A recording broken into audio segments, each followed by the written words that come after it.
Penjualan yang berlangsung secara terus-menerus dalam waktu panjang, apalagi setiap bulannya kita diberikan target harus mendapatkan klien baru setiap bulannya. Maka kita nggak bisa dengan modelnya itu hunting aja, tetapi mesti dikombinasikan. Dengan apa? Dengan satu yang namanya personal branding, tetapi juga selling.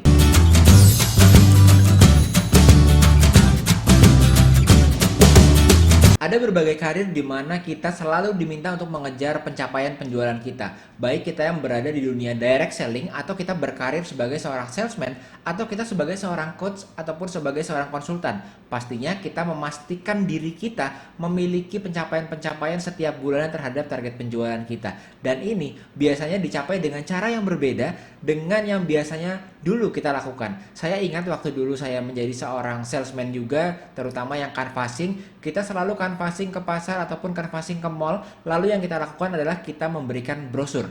Lalu yang kita lakukan adalah hunting biasanya. Kenapa? Karena kita membutuhkan penjualan dengan cepat. Maka kita sebarkan brosur dan langsung mencari siapa yang mau membeli. Tetapi mulai ke sini ada sebuah konsep yang namanya personal branding ya. Jadi ada namanya personal branding. Ada branding, ada marketing, ada selling.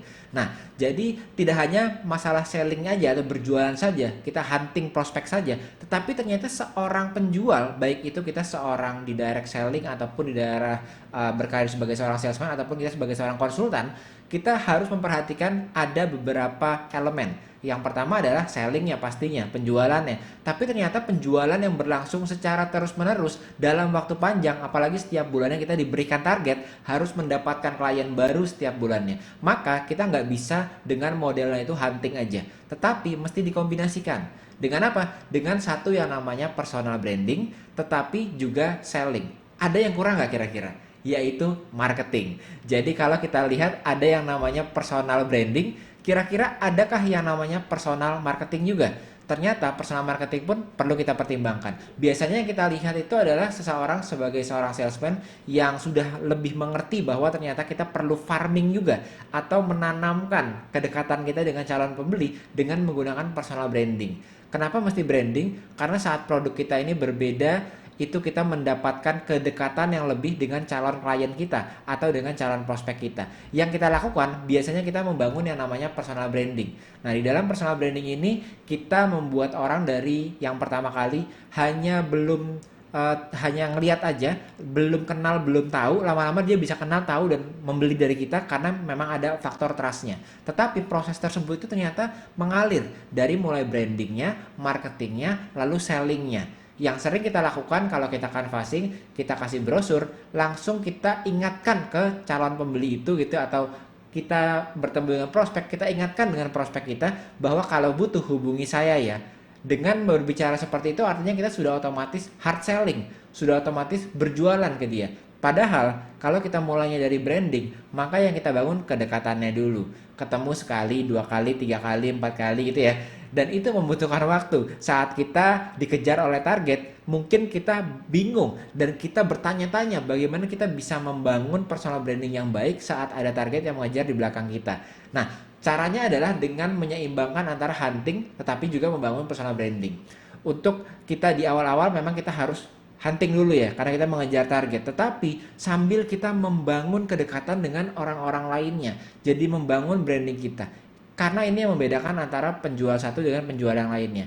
Saat orang lain datang canvassing lalu ketemu dengan seseorang tersebut, lalu dia bilang bahwa ini ya, jangan lupa kalau misalnya butuh hubungi saya. Padahal dia sudah mengerti bahwa itu adalah hard selling. Alangkah baiknya kalau kita kenalan dulu, kita know dulu, kita like dulu, kita trust dulu, kita ngobrol dulu, sehingga mau nggak mau pada akhirnya dia yang penasaran. Sekarang lagi aktivitasnya apa sih, yang nanya itu adalah si calon prospeknya atau si calon kliennya kalau memang kita konsultan ataupun kita seorang coach ya.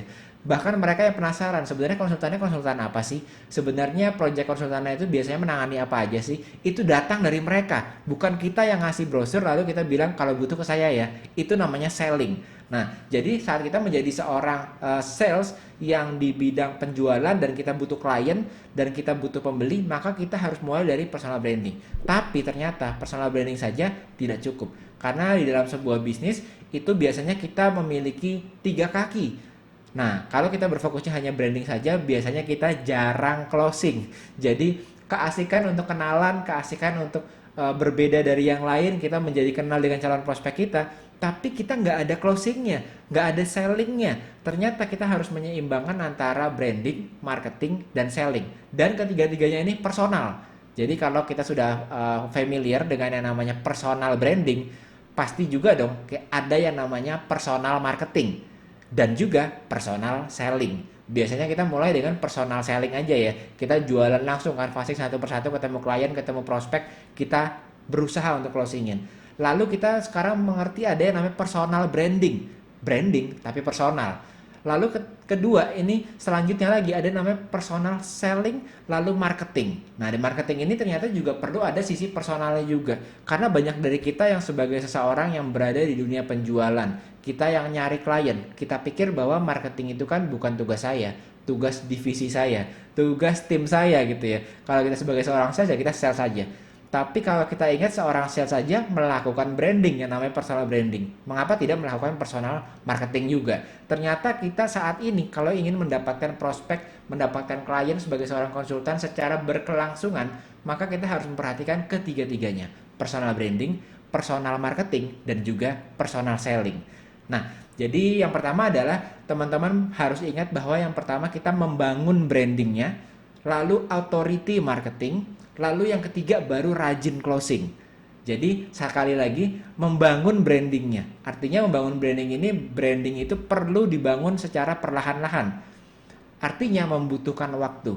Menjadi berbeda itu menjadi diingat. Menjadi diingat itu membutuhkan interaksi yang berkali-kali. Oleh karena itu membangun brandingnya artinya membutuhkan waktu. Tapi perlu dibangun sehingga kita pada awalnya mungkin kita langsung prospek supaya kita mendapatkan klien lalu tujuannya penjualan, tetapi sambil kita membangun branding kita, menanamkan kedekatan-kedekatan kita dengan calon prospek kita, dengan calon klien kita. Nah, selanjutnya setelah branding maka kita masuk namanya authority marketing. Tidak cukup dengan hanya kita know atau diketahui, tidak cukup juga dengan hanya like atau disukai, tidak cukup juga dengan hanya mereka percaya dengan kita atau trust kita. Jadi know, like, dan trust itu biasanya efek dari personal branding. Tetapi kalau kita sudah disukai, kita dipercaya, kita juga diketahui bahwa kita adalah seorang konsultan, seorang coach, seorang katakanlah seorang sales, seorang yang bisa nantinya offering jasa ataupun produk, kita sudah diketahui, sudah disukai, sudah juga dipercaya, belum tentu mereka pada akhirnya memandang kita sebagai seorang authority, sebagai seorang expert. Lalu gimana caranya? Authority marketing. Authority itu artinya apa? Authority itu dari kata dasarnya author, jadi pengarang ya, atau kita memproduksi karya sesuatu. Nah, authority itu adalah kata dasarnya author, seperti membuat sebuah buku ya. Maka artinya author. Jangan di sini untuk menjadi seorang authority marketing, maka teman-teman harus menjadi seorang expert bagi calon prospek tadi. Nggak hanya kita menjadi berbeda dan kita dikenal dan kita disukai serta mereka itu trust kita, tapi kita menjadi sumber buat mereka supaya mereka tahu apa yang sedang kita jual, produk kita ataupun jasa kita. Dan kita menjadi expertnya buat mereka. Jadi datang dengan pengetahuan terhadap pengetahuan yang kita miliki, knowledge-nya itu terhadap barang yang kita jual atau jasa yang kita miliki, dan kita memberikan kepada mereka secara reguler. Dan ini namanya authority marketing, bukan personal branding. Ada branding, ada marketing, ada selling. Nah, dengan kita membentuk satu brandingnya sudah terbentuk, kedekatannya kita menjadi berbeda dengan salesman yang lain, dengan para coach yang lain, dengan para konsultan yang lain, dengan kita memiliki authority marketing. Artinya kita menjadi dipandang sebagai seorang expert oleh si calon klien kita, maka baru kita bisa masuk ke rajin closing. Kadang-kadang kita inginnya sih rajin closing, tetapi belum ada mereka yang memandang kita sebagai orang yang dipercaya, dan mereka pun belum memandang kita sebagai seorang expert. Akhirnya kita terjebak di dalam sebuah lingkaran, yaitu selalu hunting untuk klien baru, selalu hunting untuk prospek baru, yang pada akhirnya mendapatkannya dengan cara diskon dan diskon lagi gitu ya. Jadi ini perlu dibangun tiga-tiganya. Dan setelah itu baru masuk ke yang namanya closing. Nah, di dalam closing ini pun ternyata yang harus kita ketahui adalah trial closing. Tanda-tandanya apa ya? Saat personal branding kita sudah bekerja, authority marketing kita sudah ditangkap dan mereka sudah menganggap kita sebagai expert, dan mereka sudah siap untuk kita jual atau kita closing supaya mereka menjadi klien kita. Ternyata ada yang namanya trial closing. Jadi selain kita berbicara teknik closing itu di akhir sini, di sepanjang presentasi kita, di sepanjang interaksi kita bersama dengan calon klien, kita harus menerapkan trial closing supaya kita bisa tahu kira-kira dia sudah siap belum ya untuk kita closingin, baru kita pakai strategi untuk closing. Contohnya trial closing ini paling tidak secara singkatnya aja ada beberapa. Saat kita sudah berinteraksi dan menjelaskan kita menjadi seorang expert, kita tanya, kira-kira apakah sudah dimengerti ya penjelasan dari saya tadi? Nah, jawabannya itu menentukan apakah dia sudah siap belum untuk kita bawa ke level selanjutnya. Atau, hingga saat ini, apakah masih ada informasi yang dibutuhkan lagi dari saya sebelum kita masuk ke tahap yang selanjutnya? Kadang-kadang kita kenal sama dia, membangun branding, membangun marketing, lalu selanjutnya kita masuk ke tahap presentasi, negosiasi, objection handling, lalu closing ya. Tapi padahal saat dia sudah ada trust-nya sama kita, nggak perlu edukasi lagi, dia sudah mau beli. Tapi kita masuk ke proses penjualan yang berlarut-larut. Padahal saat kita sudah tahu, kita trial closing, ternyata dia sudah mau lanjut ke tahap selanjutnya. Nggak perlu lagi presentasi, kita bisa langsung closingin dia dan karena mereka memang sudah mau. Banyak dari mereka yang kadang-kadang membeli sebuah barang, katakanlah motor.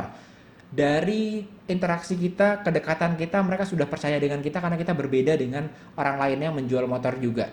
Dari secara ekspertis, mereka sering nanya kita, kalau motornya kayak gini harusnya diapain? Kalau saya punya problem gini harusnya diapain? Kita sudah rajin memberikan authority marketing ke mereka. Saat mereka kira-kira mau butuh motor, kita tinggal nanya aja. Kira-kira sudah jelas dan ada yang perlu saya jelaskan lagi nggak untuk masuk ke tahap selanjutnya? Kalau nggak ada, langsung closing. Nggak perlu masuk ke tahap yang seperti sales proses yang terlalu panjang. Karena bisa jadi mereka telah siap membeli dan tidak perlu lagi ada presentasi ataupun negosiasi yang berlarut-larut. Nah, selanjutnya yang paling simpel adalah trial closing, yang itu adalah bisa lihat ya Pak, kenapa ini luar biasa. Bisa lihat ya kenapa ini sebuah barang atau jasa yang impact-nya cukup besar ya kira-kira ya. Kalau dia jawab iya, artinya sebetulnya dia sudah memiliki ketertarikan. Ini tanda-tanda sudah siap untuk di-closingin. Jadi ada beberapa teknik-teknik trial closing yang sebetulnya banyak sekali, tapi paling tidak ini ada beberapa teknik yang bisa digunakan saat kita mau berinteraksi dengan si calon klien kita, berinteraksi dengan si buyer itu, si calon buyer kita, sehingga kita bisa yakin dia sudah siap belum untuk di-closingin. Oke, jadi semoga kita sekarang bisa melengkapi amunisi kita ya dalam mencapai target kita. Gak hanya rajin hunting aja, gak hanya selling atau jualan aja, mencari prospek, tetapi juga berinvestasi, membangun personal branding. Ini dibangun pelan-pelan. Lalu yang kedua, authority marketing. Jadi ada marketingnya juga selain brandingnya. Lalu baru masuk ke yang namanya personal selling atau kita berjualan. Jadi ketiga-tiganya ini sifatnya personal dan harus dilakukan oleh setiap penjual, dilakukan oleh setiap coach, setiap konsultan, setiap salesman, setiap penjual yang memang menjual barang-barang ke klien kita. Dan ini kita lakukan secara personal. Jadi personal branding, personal marketing, dan juga personal selling. Oke, jadi semoga penjelasan ini berguna buat teman-teman. Dan sampai jumpa lagi di video-video selanjutnya bersama saya Yosef Abbas dari Sekolah Pebisnis. Don't forget to elevate your mindset and start your success journey today. Saya Yosef, sampai jumpa di video selanjutnya. Dadah!